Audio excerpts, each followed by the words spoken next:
Final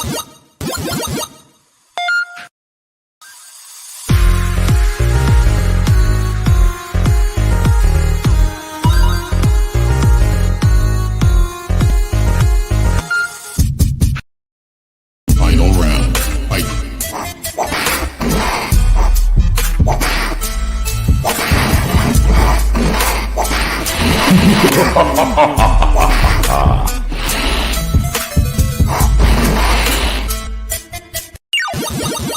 Flawless victory.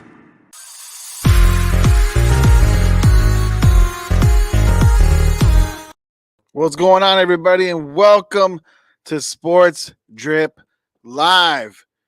Broadcasting live from the JCA Studios 2.0, baby. That's right. Actually, you know what? I'm going to proclaim this studio the Sports Drip Live Studio. You see it. You see the championship belt. You see the wrestling Funko Pops. That's right. Yeah. Well, that's what I'm about. I'm here to talk all things wrestling, all things combat sports, even MMA. We're gonna get into some UFC. We're gonna get into some boxing. But this is an exciting episode, a very special episode. This is an episode to preview 2023. We had our year-end show last week, my brother and I, and Ricky Contreras. Well, today I'm flying solo, dolo. My brother's out doing his thing, working. I'm here. I'm holding down the fort for you guys. And today we are going to have, like I said, an exciting episode because we're going to talk what we expect, what I expect to happen in the MMA world this year, the boxing world, and the wrestling world. That's right. We're going to cover all three phases of our show. And it's going to be a great episode because I want you guys to interact. This is not a live episode. This is pre-recorded, but still get into the comments. Interact with me. Interact with us. This is brought to you by Star 6 Media. Make sure to follow every single one of our podcasts, guys, as we have a plethora of them. We have a plethora of podcasts for you guys. And I mean, whether it's hockey, baseball, football, soccer, and just sports in general, that's what we're here to provide for you guys: sports entertainment. And we're doing that. Again, today we're going to talk UFC. We're going to talk boxing. We're going to talk AEW. We're going to talk WWE and what I expect, what I want to see from each one of those companies this year in 2023. But let's pay the bills. We're brought to you by Star 6 Media. You guys can follow us on YouTube, Twitch, Twitter, Facebook, Instagram, TikTok, and all social platforms. You can just find us at Star 6 Media. You see it right there and on the screen. If you're going on Twitter, it's _ Star 6 Media. That's where you're able to find us. Watch all our current, previous, and our future episodes for every single one of our podcasts. All right. So let's get into it. UFC 2023. What are we expecting? What am I expecting? I'm expecting a lot from the UFC, particularly what's coming up with this huge bout between Alexander Volkanovski and Islam Makhachev. We have the featherweight champion, the number one ranked pound for pound fighter in the world, and Alexander Volkanovski, and he's putting that number one ranked pound for pound fighter, I guess, crown or just title on the line against newly crowned lightweight champion Islam Makhachev. Makhachev is also putting something on the line, and that's his championship, his title.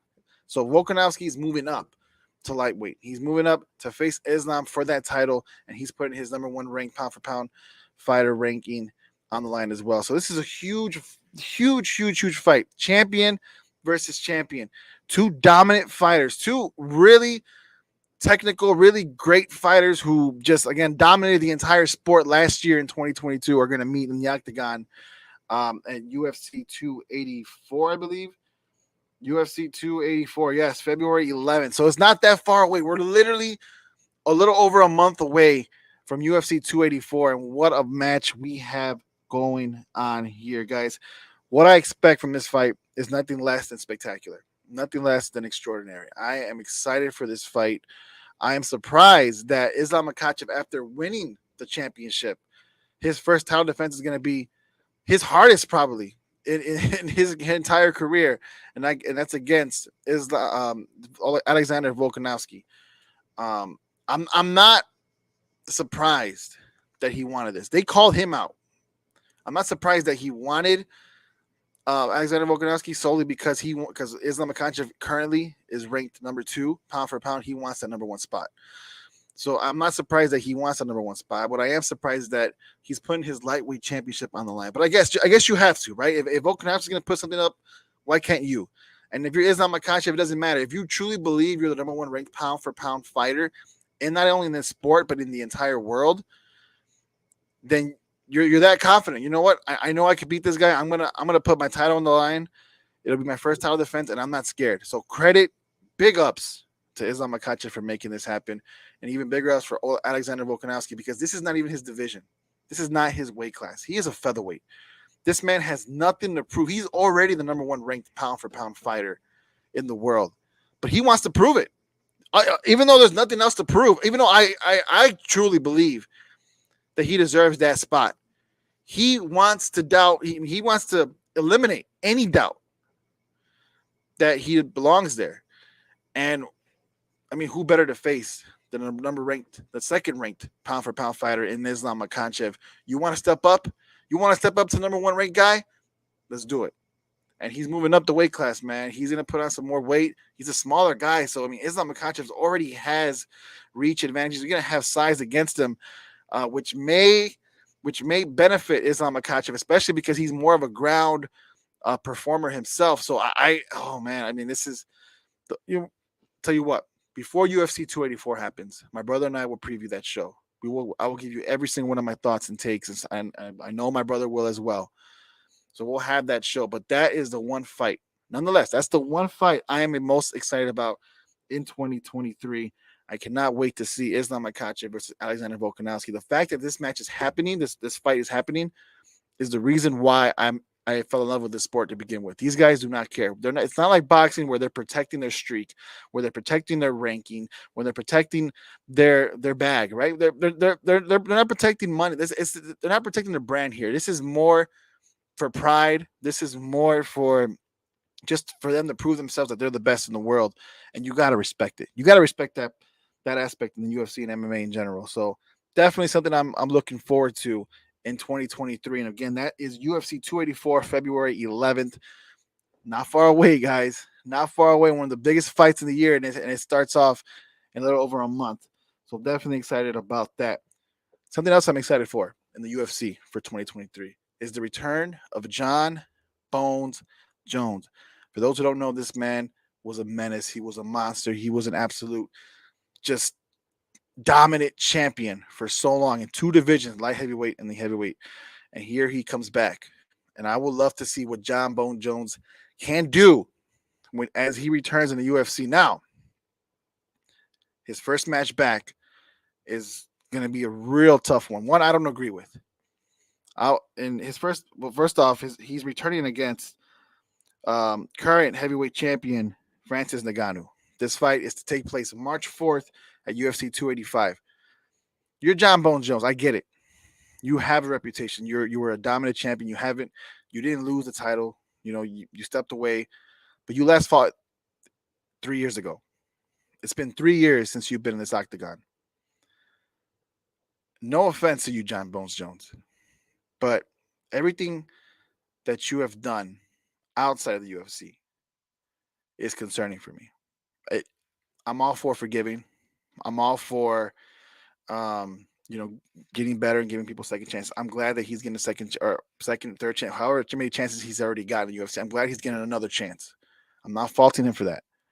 My thing is, if you're coming back from a 3-year hiatus, you should not be stepping into a championship fight. That is the one thing about this sport, about UFC, that I don't agree with. I was just talking about something I love about the sport is that the fact that these fighters don't really care about protecting their streak, their brand, and all that, right? But the one thing I don't like is when they try to sell you a big money fight when it's not necessary, when it doesn't make sense. My brother disagrees with me. He thinks this fight makes sense. He thinks Jon Bones Jones, when he returns, should be elevated automatically to a title fight. I don't. I think he should have at least a tune-up fight. And there's no such thing. To me, there's no such thing as a tune-up fight because, that term tune-up fight tells me that, they're taking their opponent lightly. It's supposed to be a fight that they should win. just so they can get to this bigger fight. No, I don't like that. You take every opponent serious. Not saying that they don't, but for us as fans, I don't like calling it a tune-up fight because I take every person that steps in that ring or octagon, whatever, seriously. Right? They work their ass off for that, so you definitely got to respect it. But to say the least, right? John Bones Jones coming right away and just inserting himself into a title contention, it doesn't make sense. It's a big fight. Money-wise, it makes all the sense in the world, but that's the only sense it makes.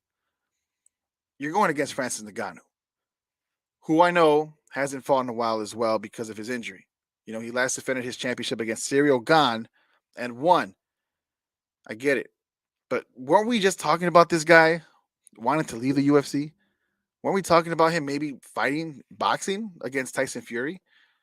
And now all of a sudden you want him against John Jones. I don't know how to evaluate this fight, but we're going to do that prior to UFC 285. What's 280? This is going to happen. Yeah, UFC 285, March 4th. Wow. These two next these pay-per-views coming up in 284 and 285 are going to be amazing. They're going to be huge fights. But this one in UFC 285 on March 4th between Ngannou and John Jones, as exciting as it's going to be. I'm going to be glued to my seat, of course. I want to see what I don't feel John Jones deserves it. Not right away. Give him another fight, see what he can do. Let him shake the rust off, all that jazz. But I'm not in control of the UFC. Dana White is. And this fight's happening. So I'm excited for it regardless of the fact, despite everything I just said, I am excited for this fight. Who do you think is going to win? I want you guys to interact. I want you guys to be able to write in the comments, whether you guys are seeing this clip on TikTok, Instagram, whatever. Let me know. Do you think John Jones can automatically come in and defeat Francis Ngannou for that heavyweight championship after a 3-year hiatus? It's going to be tough. Just fighting Francis Ngannou alone is going to be tough, even if you weren't away from the octagon in 3 years. But John Jones, if there's anybody that can do it, it's that man. He's a bad man. And that's going to happen again March 4th at UFC 285. Can't wait to see that. Next, this 2023 year, what is this year going to bring for the Phenom, one of the breakout fighters of last year, in Alex Pereira, after he defeated Israel Adesanya in November at UFC 281. For those who don't know, Israel Adesanya was one of the most dominant middleweight champions in this sport in a very, very long time. Alex Pereira came in and defeated him soundly. Round number 5 at UFC 281 with a TKO victory. Huge fight. And resulted in Alex Pereira becoming the new middleweight champion. So, with that being said, again, what is in store for Alex Pereira? Do we see a rematch with Israel Adesanya? How many times are we going to see Alex Pereira defend this middleweight championship? Because one thing I can say about Israel Adesanya, he never stepped down from a fight. He was always willing to fight, no matter who it was. Even if he had to fight this guy, anybody, for the second time, he was up for it, and he delivered. So I want to see the same thing for Alex Pereira.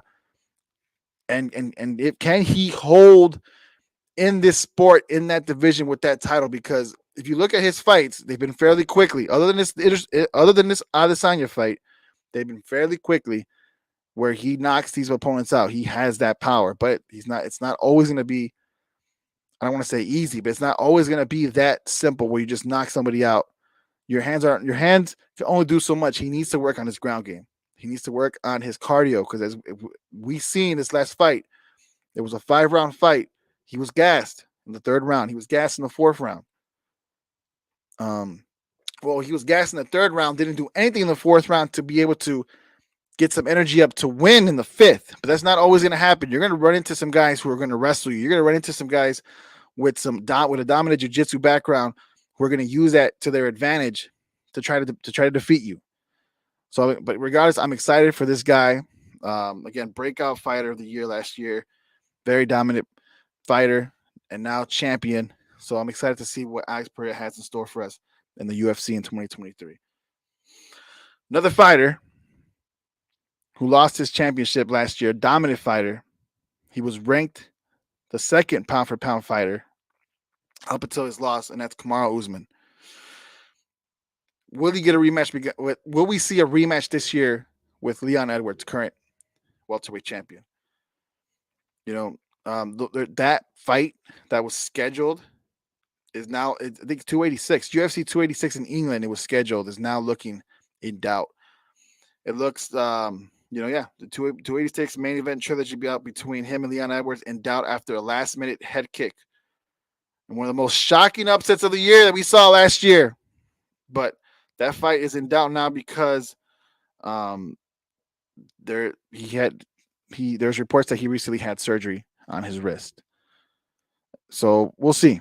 We'll see what that happens. But I'm intrigued to see what Kamaru Usman's able to do, if he's able to come back, regain his championship. How dominant will he be? Because he was winning that fight against Leon Edwards. It was a shocking head kick in the last round, similar to the Pereira Adesanya fight, where he went down to the last round, and it was just, again, a kick heard around the world. Upset, one of the biggest upset of last year. And we've seen this happen before, man, with other fighters in this sport. So can Kamaru Usman come back and show that this was a fluke, or can Leon Edwards prove that he deserves that welterweight title? So I'm excited to see what Kamaru Usman is able to do, if he's able to come back, if he is hurt, if he isn't hurt, if we're going to see a rematch between him and Leon Edwards this year in the UFC. Another thing that I'm intrigued for, and if I'm going fast, guys, again, I'm a solo here. This is an episode, not your typical hour-long episode, so we're going to do this quick, but this is just what I'm excited for to see in UFC this year. And something I'm intrigued, not so excited, but intrigued to see is what happens to fighters after domestic violence, allegations, altercations, cases in general, especially after what transpired this past weekend with Dana White, the president CEO of UFC. How I'm curious to see how he handles domestic abuse cases from his fighters after a video surfaced this past weekend of him slapping his wife in a nightclub celebrating New Year's Eve. I mean, I'm first and foremost, I'm intrigued to see what he does to himself, because as we all know, domestic abuse in any sport, not even just sport, just in life in general, is intolerable. Should not happen at all. Should never lay a finger on anybody, especially a woman, especially your wife. And the fact that, it happened to Dana White this past weekend, he acknowledged it. He apologized for it. I'm sure he's going to do whatever is necessary for him to, work on himself and work on his relationship with his wife so it doesn't happen again. And credit to him for not shying down back in around. I mean, he couldn't, right? There was a video that surfaced, TMZ posted it. You can watch it you can see it on TMZ.com. Regardless of the fact, shouldn't have happened, but it did. So now I'm intrigued to see if there's any, hopefully there isn't, but if there is any cases in the UFC, what Dana White is going to do to them. Because you can't be a hypocrite, right? If you suspend them, if you punish them, if there's any consequences, what are your consequences? So I'm intrigued to see exactly what happens there. I mean, accountability is everything. So that I am definitely intrigued. But to end this UFC segment and see what I'm excited for in the UFC, or intrigued in UFC for this year, there's nothing more exciting for me than to see my boy Dan the Determined Aguirre fight January 14th against Isaac Dolgarian, who's undefeated at UFC Fight Night 217. I had the privilege and the honor to interview Dan for the Illinois Media School Let's Talk Sports show. Great, humble guy. I mean, he is awesome. He is awesome. He's Chicago, born and bred. And man, I'm excited to see what this guy's do. He's 8-1 in his career. He has a huge fight against Dolgarian, who's undefeated. So this is definitely going to be a huge clash in the featherweight division. This is a featherweight fight. So I'm excited to see what happens here with my boy Dan Aguirre. I'm going to be tuning in. I'm going to be cheering for him. And I'm definitely excited to see what not only this year, but his future has in store for him in the UFC. You guys are listening to Sports Drip Live. My older brother, Enrique Contreras, is not here, but I'm here, Jose Contreras, and I'm here with you guys previewing 2023. What are we most excited for in 2023? We just went over UFC. Let's get into some boxing. Let's talk boxing and what I'm most excited for to see in the UFC. In boxing. And first and foremost, we have to talk about this much anticipated fight between Ryan Garcia and Gervonta Tank Davis. This happens April 15th, at least it's supposed to. April 15th. Both these fighters are undefeated. The only reason why I say it's supposed to, right, because there was some trouble with Gervonta Davis and some domestic abuse allegations from his girlfriend or wife, regards to the fact from his partner. Whether it's true or not, right? You're getting sentenced to proven guilty. Whatever the fact is, intolerable, as I mentioned earlier, should not happen whatsoever. He has a tune-up fight coming up with Hector Garcia this month. So that fight isn't in any type of danger. So I don't believe his fight against Ryan Garcia will be, but this fight needs to happen. These two fighters, to me, have almost been avoiding each other for a very long time. And it's time. It's time, and it's finally happening that these two fighters are going to meet in the ring. Both are undefeated. As we know in boxing, as I already mentioned before, top fighters like these two fighters like to protect their streak, their brand, their record, their titles, whatever you want to call it. And I get it. You have to. And the biggest reason for it is because the more relevant you are, the more money you make in the sport of boxing. So I get why you do it. I just don't like it because if you're the best, then you fight the best, right? Ric Flair said it. To be the man, you got to beat the man. Well, we're going to see who the man really is, because both these two young fighters are legit. Both these two young fighters, to me, in my eyes, are the best in their division, one of the best fighters in this sport. Davis comes with power. Garcia comes with speed. Something's got to give. I'll give my predictions prior to this fight when it gets closer to it with my brother when we have our show. But man, oh man, am I excited. This is a fight that needs to happen. This is going to change the landscape of this division, of this sport in general. And whoever comes out of this fight, I feel, is going to be one of the greatest boxers of all time. It's gonna be there. Whoever comes out of this fight, boxing has a huge superstar in the making with them. And both have that potential on 100%. 100%. So I'm excited to see if that fight happens, and I'm excited to see that fight in general. So let's hope it does. I'm rooting for it. And again, we'll talk about it when we get closer to April 15th. We can't talk boxing without talking about Saul Canelo Alvarez. No matter what happens in his career, he's going to go down as one of the greatest boxers of all time. King Canelo is what they call him now. Current super middleweight champion. Well, I'm intrigued to see what he has in store for boxing in 2023. Because in my eyes, he didn't have a good 2022. His loss to Dimitri Bivol proved that there's limitations. It humbled him. It should have, at least in my eyes. You cannot go to a different weight class. You cannot move up and face a dominant champion in a different weight class and expect to be just as dominant as you are in your own. Well, like I said, he went up and he found out. So then what happens going forward? That wasn't his last fight. His last fight was against Triple G. And that was also a concerning fight for me. Although he won, Triple G, in my eyes, and I hate to say this word, but I don't know what other words to use. He was washed. He was old. He wasn't in his prime. It was time to retire for Triple G. A lot older fighter, boxer. He's a great boxer, but in this stage of his career, this wasn't the same Triple G. And it seemed like Canelo could not put him away. And that was concerning for me because Canelo, to me, is in his prime. A fighter like that in Triple G, he won the fight, but it shouldn't have went to decision. He should have defeated him soundly. He should have defeated him. He should have finished him, basically.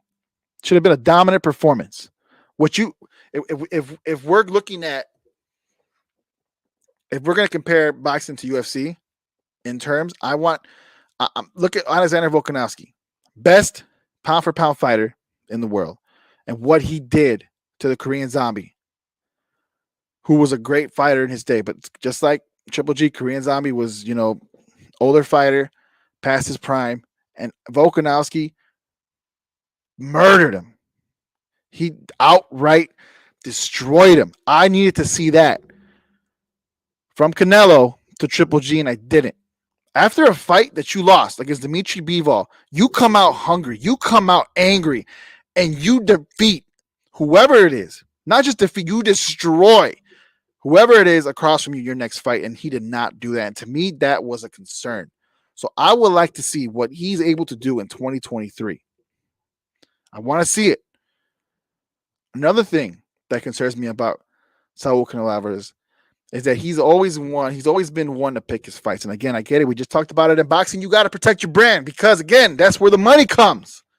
But you got to fight the best fighters. You can't keep ducking around. I'm not saying he has been, but you're the super middleweight champion. There should be no reason why there's an interim super middleweight champion, and there is. And this dude is scary. And if you don't know who I'm talking about, this is my next point in 2023, who I'm excited about or what I'm excited for. And that is David, the Mexican monster Benavidez, the current interim super middleweight champion. He has a fight with Caleb Plant coming up. This fight, if I'm not mistaken, it's happening sometime this year, early this year. I don't have an official date, but I'll get one for you guys soon.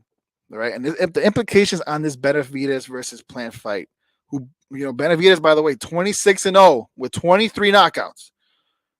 Like I said, current interim WBC super middleweight title holder. He has a huge fight with Caleb Plant. And this could finally be a way to force a fight with Canelo Alvarez, who has not been wanting this fight. At least in my eyes, he hasn't been wanting this fight. So he could force a fight with Canelo Alvarez, but as we know, Canelo right now at this moment is currently sidelined with an injury, right? And let's be honest, Canelo, he literally, if he orders his fights. He picks his fights, basically. So there's no picking here. Once Benavidez, and I think, look, I'm not discrediting Caleb Plant. Caleb Plant is a great star, great boxer in his own right. But if and when Benavidez defeats Caleb Plant, then are we finally going to see a fight to unify these titles against David Benavidez and Canelo Alvarez? This needs to happen. Once Canelo's healthy, once this fight is over with Caleb Plant, this needs to happen. This has to happen. No more running, Canelo. You want to prove you're the best? Prove it. Because you have an up-and-coming star in David Benavidez. Now, a lot of you Mexican fans are probably mad at me right now. How dare you? How dare you talk about Canelo? Like, David Benavidez is Mexican too. I'm not saying that you guys only go for these guys because it's your race, right? Tu raza. I get it. Trust me, I understand. But if Canelo time is up, Father Time is undefeated, and if Canelo time is up and this is David Benavidez' time, he's a fighter you could definitely get behind as well. Okay?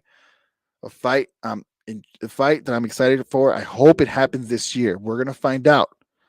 But it should. If not, we'll see it next year. But I don't want to see it next year. This is 2023, baby. Let's see this fight. But first, before you even get to Canelo, you got to beat Caleb Plant, and Caleb Plant is no scrub. You cannot take him lightly. So this fight between him and David Benavidez, huge implications because it's for this super middleweight championship, right? And we'll see what happens. But I'm definitely intrigued, definitely excited for that fight. The heavyweight division in boxing has always been one of the biggest divisions in boxing, always. And we have a superstar. We have a crowned king in the heavyweight division in Tyson Fury. What's next for Tyson Fury? He's always back and forth teetering with retirement. Am I retiring? Am I not retiring? I need to know what's going to happen with him, right? Well, there's a fighter, an undefeated fighter, in Alexander Usyk, 20-0, 13 knockouts. And this is the fight to make. Is this fight going to happen in 2023? It should. I would love to see this fight happen. If you're Tyson Fury, you're viewed as the best fighter, and not only in this division, but in the world. Well, whenever there's someone coming up to claim your throne, you gotta show them what's what. So when we see this fight between Tyson Fury and Alexander Usyk, can Usyk be the one to dethrone Tyson Fury? And do we finally see Tyson Fury ride off into the sunset? If this fight does happen and he does defeat Alexander Usyk, I'm excited for boxing. I already named a bunch of fights, potential fights that could happen. Right now, to me, boxing is in a great state with all these fighters.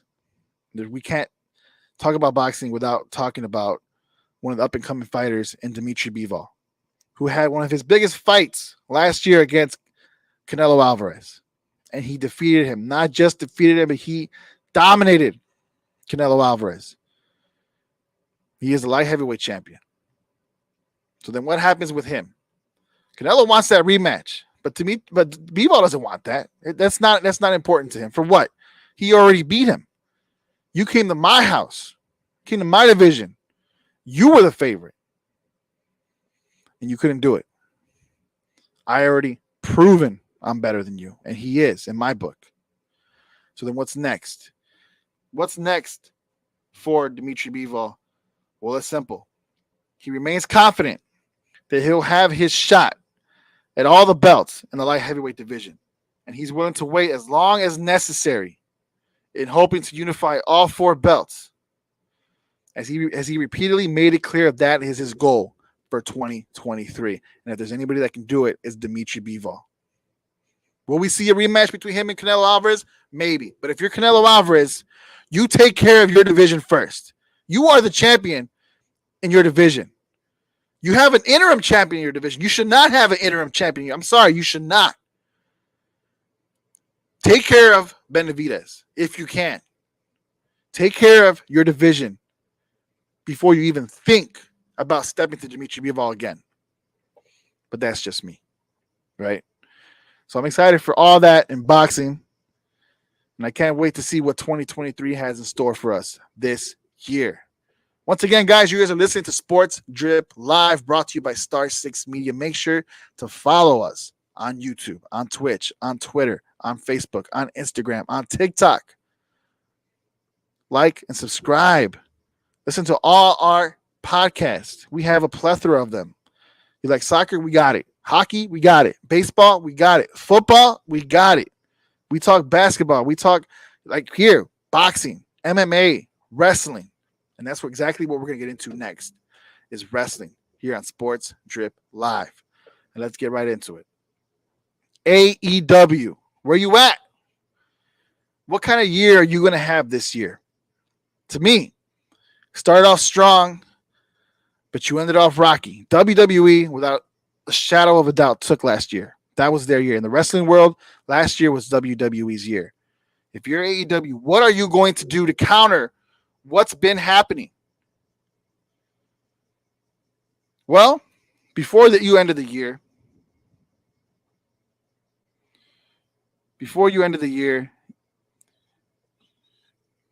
you gave the championship. Not I don't want to say gave, right? But you developed a star in MJF, an absolute star. He is money. He is everything you need for if you're AEW. Great in the mic, great in the ring. One of the greatest heels we have seen in a while, in a very, very long time, in wrestling in general. And he is your current AEW champion. So what are we going to do with him? Well, next year, his contract expires. He is going to be one of the most touted, probably the biggest free agent this company, this industry has seen in a very long time. And there's only two there's really only two companies that he'll go with, right? He'll either stay in AEW or he's going to WWE. So then what happens with MJF? Where does this lead? Me and my brother talked about this already. We feel MJF is going to remain champion the entire year. We think his rate of terror on AEW is going to solidify his status in this industry, similar to how Roman Reigns was since he since he unified the WWE and Undisputed Champion, right? That reign, that streak, everything about his title defense or his championship run has been historic, and we haven't had any fatigue. I feel AEW is gonna go down a similar route with MJF, and what they do, what they should do, is what they did with Ricky Stark and build stars, build babyface, whatever it is, just build stars with someone like MJF. With him being as over as he is, other wrestlers can definitely benefit from his star power right now. Ricky Starks did, I believe. And I'm a huge fan of Ricky Starks. Having him going against MJF and MJF's first, one of his first title defenses, it was, to me, very, very smart. I loved it. Because again, you're literally developing talent. And to me, that was a question mark for AEW. Can you develop talent? And I'm curious to see how they do that in going forward, especially this year. And you do that with MJF, you have to. If what I think is gonna come true and he remains champion this entire year, you use that to your benefit. You have to. But I'm excited. I'm excited to see his title run, or we're seeing it come into fruition. His next rivalry is with Bryan Danielson. So again, I don't see Danielson defeating MJF. I think this is more just to give that MJF's title run legitimacy, because you're gonna have him defeat somebody like a Bryan Danielson, who's a legend in this industry. So you definitely do that. But then what do you do with Bryan Danielson? That's my next question, right? You have these superstars that you grab from WWE that came here to AEW to help your company, to wrestle with these up and coming talented individuals. But what do you do with someone like Bryan Danielson? Is he here just to kind of put your guys over? Is he going to have a title run in the future? He's kind of one of those guys that you feature him. He has great matches, but it's like, okay, what are we doing with him? What are we doing with them? You have him in this rivalry between MJF, which is going to be great because we haven't seen these guys wrestle like that. So this should be great. But then after that, then what? Because again, I don't see him winning. So I'm very intrigued to see what AEW does to guys like this. I mean, again, same with Malachi Black. You have him in this group. He's a great wrestler. We've seen what this guy's able to do in NXT. We see what he's able to do in WWE. You brought him in. He should be one of these guys that should be in the title contention. He should be. He's a star. What are you doing with him? To me, nothing. And this is what AEW, I feel, lacks in creativity. Is like they're starting to be where WWE was, where you have all this talent and you don't know what to do with them. And you can't. This can't be. When you have guys like Malachi Black, when you have guys like Adam Cole, when you have guys like Kenny Omega, Bryan Danielson, Hangman Adam Page, Jon Moxley, you name it, you have to make sure that these guys stay relevant. You have to make sure that these guys are being put in the best possible scenario to further advance their careers. And I got to see it. You know what I mean? If you want to make someone legit, use Chris Jericho. Bryan Danielson, I get it. You're going to use him. Cool. But then what? Where does he go after this? If he loses to MJF, where does he go after this? Who is he gonna face next? And that's an issue for me. I would love to see Bryan Danielson and Malachi Black, but that doesn't make sense. At least not right now. It doesn't. You could do something maybe with the Blackpool Combat Club with him and Castioli and Wheeler Yuta, maybe against the House of Black. You could try to do something like that and then create matches from there, right? You can go that route, but it has to make sense. So I'm curious to see what AEW does this year not only with its champion MGF, but with its talent. So I'm excited. I'm excited because I'm a huge wrestling fan, as you guys can tell. I'm also curious to see if anybody leaves AEW to go to WWE. AEW originally was the place to go to when you were mad, upset, just downright you don't agree with how they were using you in WWE, your talent, your character, pay, whatever the case was. It was an outlet for those superstars to leave and showcase what they can really do. Someone that nobody benefited that more than Jon Moxley. Him leaving WWE, betted on himself. He is, to me, AEW. Both my brother and I both said he was the wrestler of the year last year. Mr. Dependable, Mr. Reliable. He was he was and is AEW. But then what happens when you're not that outlet anymore?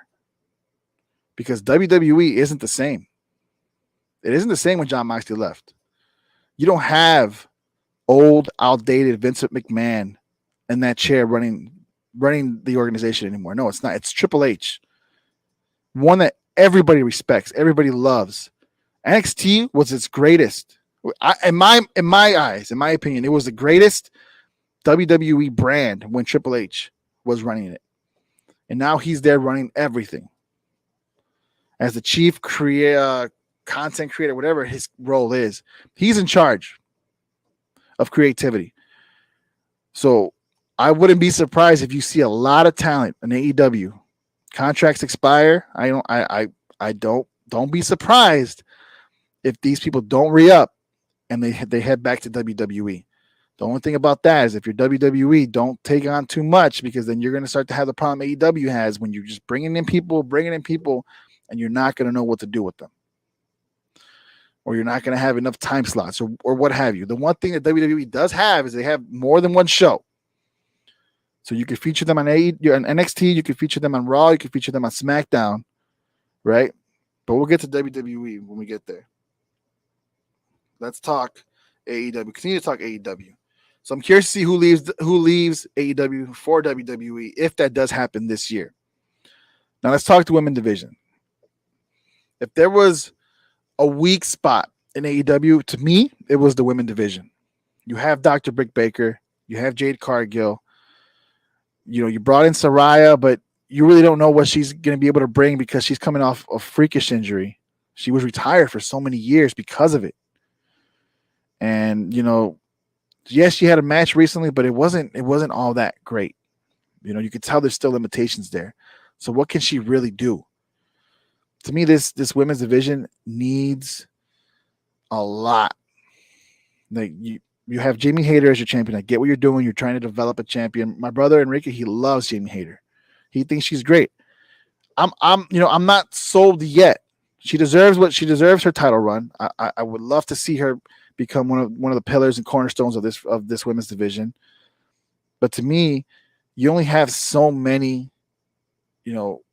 big stars in the women's division. You look at WWE, they have a lot of them. You have Becky Lynch, Charlotte Flair, Bianca Belair, Bayley, Alexa Bliss.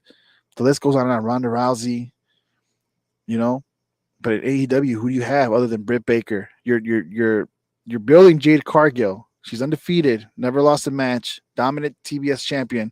But for someone like that, she should be a women's champion already. Her holding on to that TBS champion to me is scary. Why haven't you put her in the mix for that women's championship? You guys need it. You need to put that title on somebody. Maybe give it back to Britt Baker, and then do a all out, like just a huge match between her and Jade Cargill, winner takes all. And then you have the streak of Jade Cargill. That AEW has to go there. But what are you going to do to upgrade that roster? Well, you have plenty of talent that are free agents at the current moment.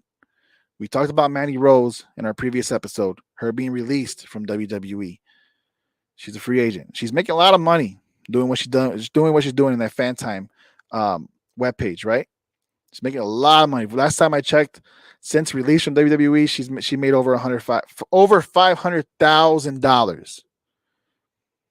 There's definitely there's definitely money to be made in that type of platform, right? But she wouldn't be wrestling for no reason. That's her passion. That's her love. And I'm pretty sure she'll be back. So if you're AEW, yes, she's making a lot of money. What else can you give her? Tony Khan can pay her millions.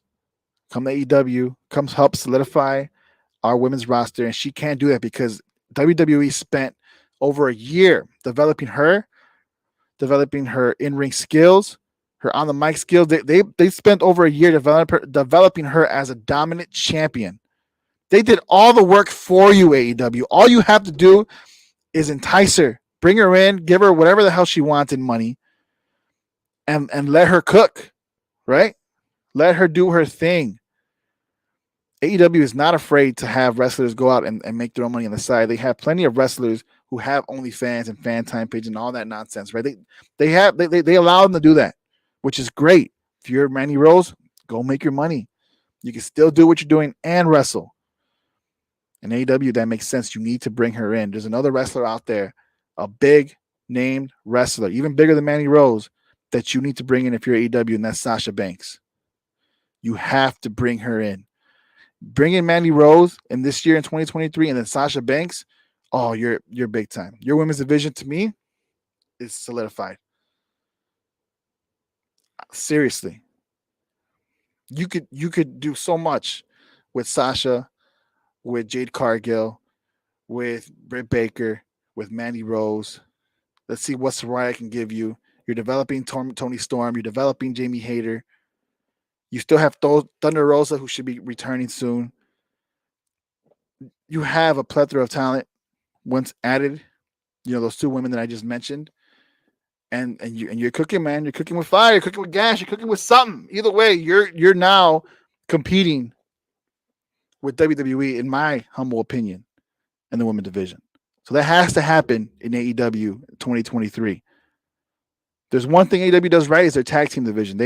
They outweigh WWE, and it's not even funny. But the women's division is solely lacking, and that's what I feel they need to do to bolster that roster for sure. Last but not least for AEW, what are you doing with CM Punk? What is his future? Are you paying him off to get the hell out of here and never return? Are you going to bring him back? And my brother Ricky loves to say that they should bring him back and have a program with him and Kenny Omega if they're willing to do it. That would be big time money. That would be one of the greatest feuds in wrestling history. If you're AEW and if you can make that happen, if you could bring CM Punk back, get these two guys together, CM Punk and Kenny Omega, bury the hatchet. Guys, fuck this beef. Let's make money. If you can make this happen and have this going throughout the entire year in 2023, you're as good as gold. Doesn't matter what WWE does, you're competing with them. CM Punk, we know, is a huge, huge star. WWE is looking. And if you don't think they're looking, they're looking. I personally wouldn't re-sign CM Punk if you're WWE, but how can you not be curious? How can you not be tempted? A superstar like that. And if you're Tony Khan, what do you do? If you think there's too much has been said, too much has been done, and if you can't trust CM Punk, then I get it. Bury the hatchet. I don't blame you whatsoever. But if you could somehow make him come back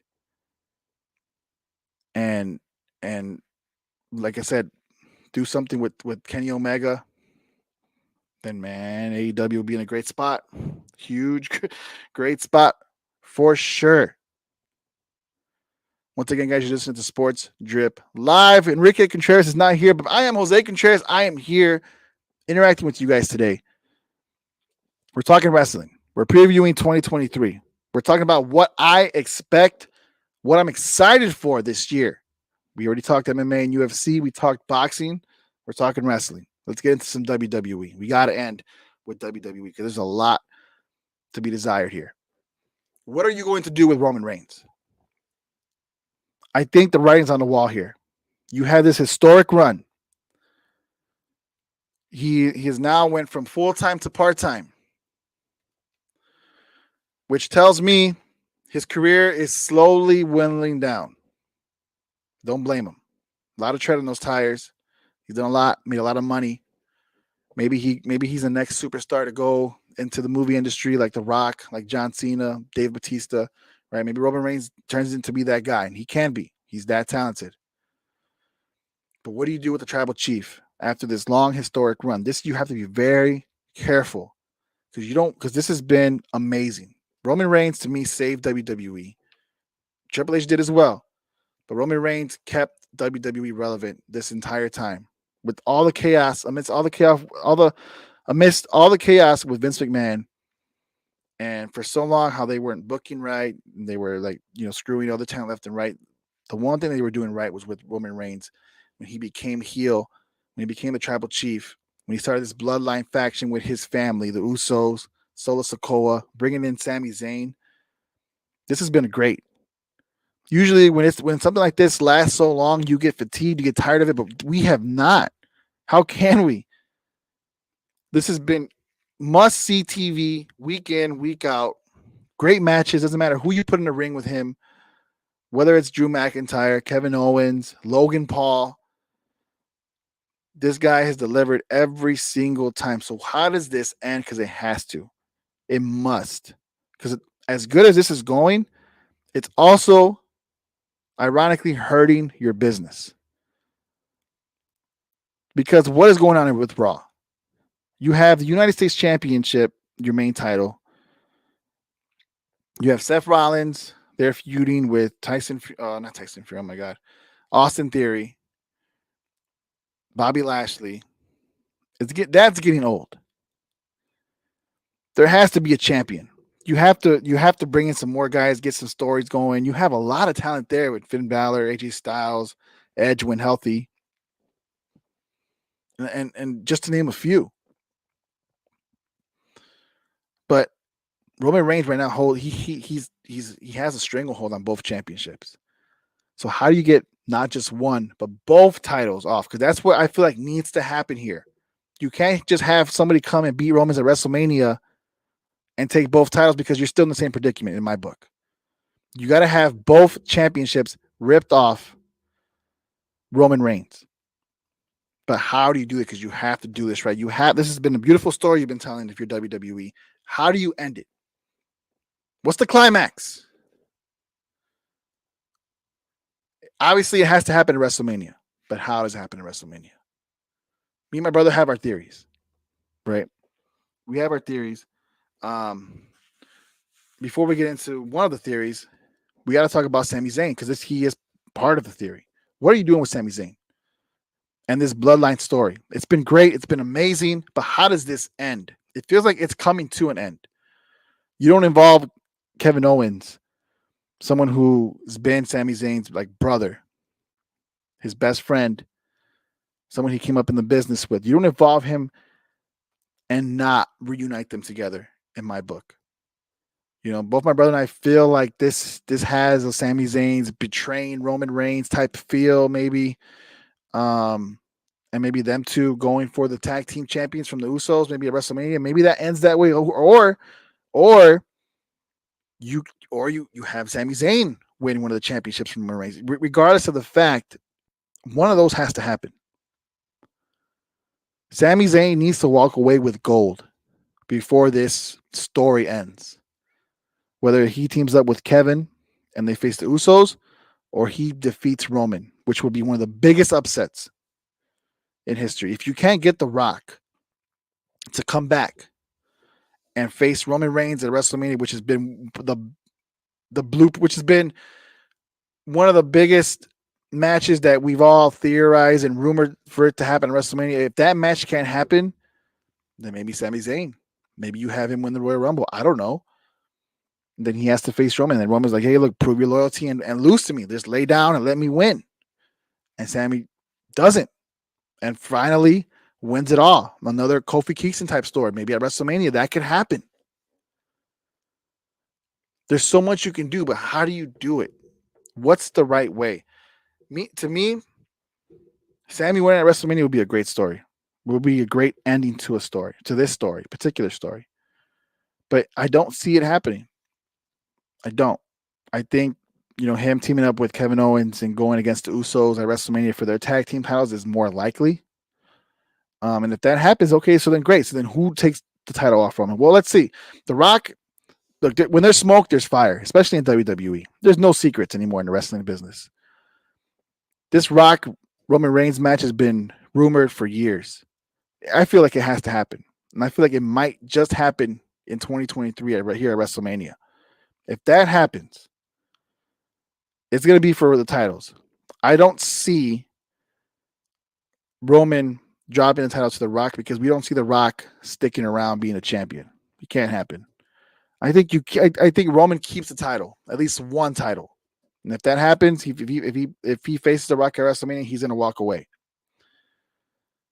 and that's fine. If Roman's a part-time champion for SmackDown, great. I have no issue with that. But you need a champion for Raw. So who is that? That goes into my next theory. Who wins the Royal Rumble? Well, who's slated to come back around the Royal Rumble? Cody Rhodes. When Cody Rhodes made his WWE debut last year at WrestleMania, after he defeated Seth Rollins in one of the greatest matches that year had, came out on Raw a day later, or 2 days later, because that was on Saturday, right? The first night of WrestleMania, came out on Raw and started talking about his father and how it was his father's dream to always win a championship.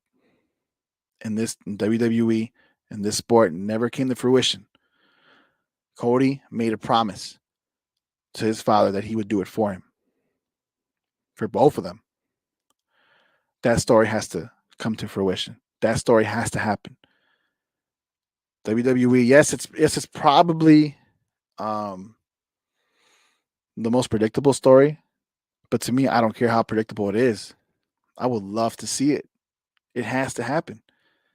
If you're Cody Rhodes, you come back from Royal Rumble, you win the Royal Rumble, and a match between him and Roman is huge. If you want to protect Roman, there's no better way than to have him have two matches at WrestleMania. There's 2 nights. Have him wrestle both nights. You're protecting them in a way, right? Because it's like, okay, he loses one title to whoever it is on a back-to-back. No other champion has been able to do that. So it's like, you still protect him. You can still call him the GOAT. It could still be a beautiful ending to his story as the tribal chief. And that makes a lot of sense to me. You bring back Cody. He wins the championship for his dad. Beautiful story. And then you have him as your Raw champion. Again, if you want to make Roman your part-time SmackDown champion, go for it. You still have a champion in Cody that could headline pay-per-views, right? So there's a lot that can be done here. But if you're WWE, it's all rich man's problems. It really is to me. It's rich man's problems because of what you're doing. You're doing things right. So you have many different options to go. So I'm proud of WWE.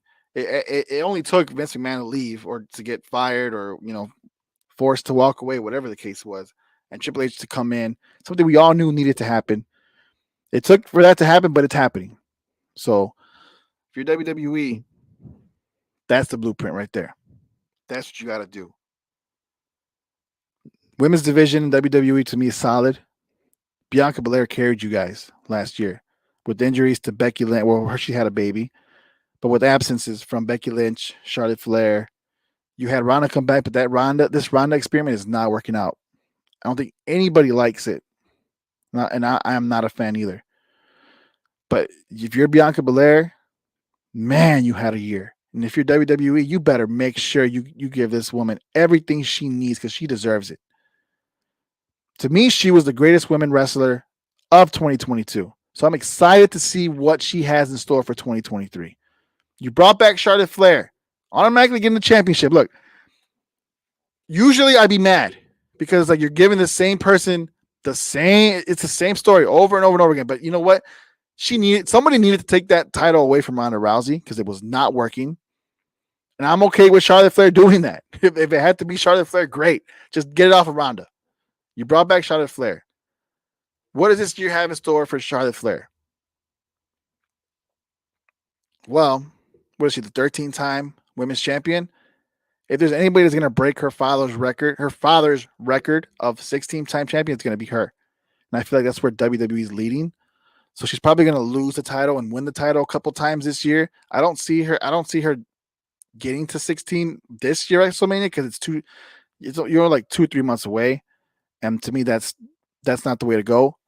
That happens next year at WrestleMania 2024. So that for 2023, I could see her winning and losing the title with some great storylines. Hopefully, they have some. Hopefully, they upgrade this roster a little bit, especially on the SmackDown side, to have, I guess storylines with. So let's see what we can do. But to me, that's where I feel like they're going this year, 2023, with Charlotte Flair and Bianca Belair. Like I said, I just want to continue to see what she's able to do because she's amazing. The one woman that I want to see thrive this year is Alexa Bliss. We're starting to see her program with her and Bianca Belair, which is great. But to me, Alexa Bliss has always been box office. She's always been one of my favorite women wrestlers. She was the face of this women division at one point. When she was Alexa Bliss, when she was, a heel and she was champion, and a dominant champion at that, I feel like WWE was doing great. That division was doing great. I'd love to see her back in the title mix. I love to see this storyline. Maybe she's going back with Bray. That's what it seems like. Like she's getting haunted by Bray and whoever, Uncle Howdy and all these other people, right? If they form a faction, great. Just make sure you continue to do what you're doing with Alexa Bliss and putting her in the title contention because she could carry this division. She can. So we'll love to see what WWE has in store for Alexa Bliss because I feel like she's one of your top talents for sure. Last but not least, in WWE, who emerges this year? Who emerges and becomes one of your greatest stars, right? We talked about Cody Rhodes coming back, possibly winning the title. I would love to see him be the face of this company. I think he definitely has the potential to do it. But who else? I'm curious to see what they do with AJ Styles. I'm curious to see what they do with Finn Balor. I like what they're doing with Finn Balor, making him heel, having his own faction. Can he maybe make a title run or be at least, in the contention? So I'm curious to see what stars they develop in 2023. Austin Theory seems like he's still someone that's high up on their board. You still have Drew McIntyre, who we know is solid. You still have Bobby Lashley, who we know is solid. But you need new blood, right? Cody Rhodes is perfect. Give a title to Sami Zayn. Give Kevin Owens another title shot, another title run, because this guy can carry your show without a doubt. So I'm curious to see who WWE builds in 2023 to be one of the biggest stars. You still have Seth Rollins, right? Matt Riddle. Who can be WWE's next top guy? Make sure to interact with me in the comments, guys, whether you're watching this on YouTube, Twitch, Twitter, Facebook, Instagram, TikTok. I appreciate you guys. Wow, we did a whole hour. Did not expect it, but I can sit here and talk wrestling, boxing, and MMA all day with you guys. And that's exactly what we're going to do. Again, make sure to follow us at Star6 Media on all our socials. And yeah, Sports Drip Live my brother will be back next Tuesday. We'll sit in and we'll talk everything that's going on in the MMA world, the boxing world, and in the wrestling world. So for that, this show is now ending. I appreciate you guys for listening, for sticking around with me. And yeah, let's see what 2023 has in store for us because I'm definitely excited for it for sure. For Enrique Contreras, my name is Jose Contreras, guys. Thank you for listening to Sports Drip.